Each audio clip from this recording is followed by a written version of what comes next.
तर बरेच जण ना उंबरठ्यावर गुरुवारच्या दिवशी वगैरे हळदीचं हळदी लेपन लावतात. करतात. तर Yes. मग ते म्हणजे उत्तम आहे, खूप उत्तम आहे. कोणत्याही दिशेचा तुमचा घर असू द्या, कोणत्याही एंट्रन्स असू द्या तुमचं, पण तुम्ही उंबरठ्याला हळद लावायला पाहिजे. हळद काय आहे ही, तर हे गुरुला रिप्रेझेंट करतं आणि उंबरठा हा लाकडीच असावा.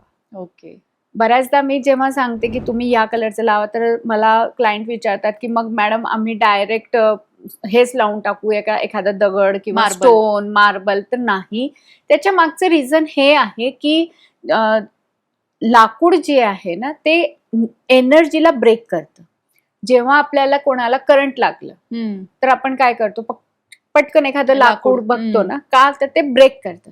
तर जो कोणी तुमच्या घरात येत आहे त्याची नजर जर थोडीशी पण खराब असेल तर तो तिथेच ब्रेक करेल. किंवा तुम्ही पण बाहेरून येत आहात, आपण ऑलवेज पॉझिटिव्ह येत नाही घरामध्ये, कधी मूड कसा असतो, कधी कसा असतो. तर तो उंबरठा जो आहे ना तो तुमच्या निगेटिव्हिटीला तिथेच ब्रेक करतो. आता इथे म्हणाल मग निगेटिव्हिटीला ब्रेक करतो तर पॉझिटिव्हिटीला पण ब्रेक करणार नाही, निगेटिव्हिटीलाच ब्रेक करतो.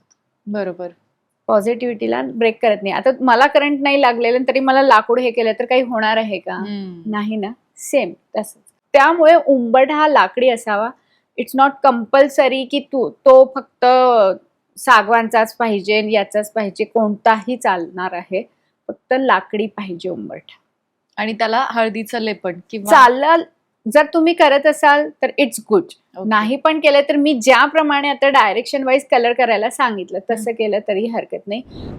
हळद काय आहे, ही अँटीबायोटिक पण आहे.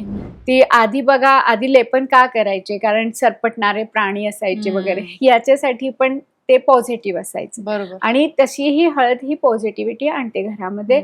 आपल्या समाजामध्ये काय आहे की जेव्हा आपण कोणती गोष्ट ही अध्यात्माशी जोडली ना तर आपण करतो. तर तेच त्याच्या मागचं रिझन आहे की हळद लावली तर लक्ष्मी येते. असं नाहीये की लक्ष्मी येते, घरात झोपणार आहे नाही हळद लावणार आहे तर लक्ष्मी येणार नाही आहे. बरोबर. हळद लावल्याने तुमच्या घराची ऑरा जो आहे तो पॉझिटिव्ह होतो. जसं आज तुम्ही छान सुंदर होऊन बसलेला आहात तर किती छान वाटतं हे ना. का छान वाटते, कारण आपण नटून थटून थोडं म्हणजे आवरून बसलेलो आहोत. तेच आवरून नाही बसले तर मग पॉझिटिव्हिटी अट्रॅक्ट होत नाही, चांगलं दिसणार. किती चांगलं बोलू ते आपण दोघी जर अशाच बसलो, आपण किती चांगलं बोललं तरी कोणी बघणार नाहीये. बरोबर. तर दॅट्स द रिझन की तुम्ही जर हळद लावली तर तो पॉझिटिव्हिटी येते. बरोबर. आणि त्याच्याने लक्ष्मी येते. अगदी साधे सोपे उपाय आहेत, सगळेजण करू शकतील असे आहेत. त्यामध्ये ना आपण आपलं जे घराचं प्रवेशद्वार आहे तर तिथे असे काही उपाय करू शकतो का ज्यामुळे खरंच लक्ष्मी येईल, पैशाचा ओघ वाढेल? हा, याच्यासाठी आपण घराला बऱ्याचदा तुम्ही बघितलं असेल की एंट्रन्सवर गणपती 90% आपण महाराष्ट्रीयांकडे ते मी बघते आणि मी एंट्री केल्या गेल्या म्हणते ते काढा. अच्छा. गणपती, हनुमानजी, कोणतेही देवतांचे फोटोज, मूर्ती बिलकुल नको.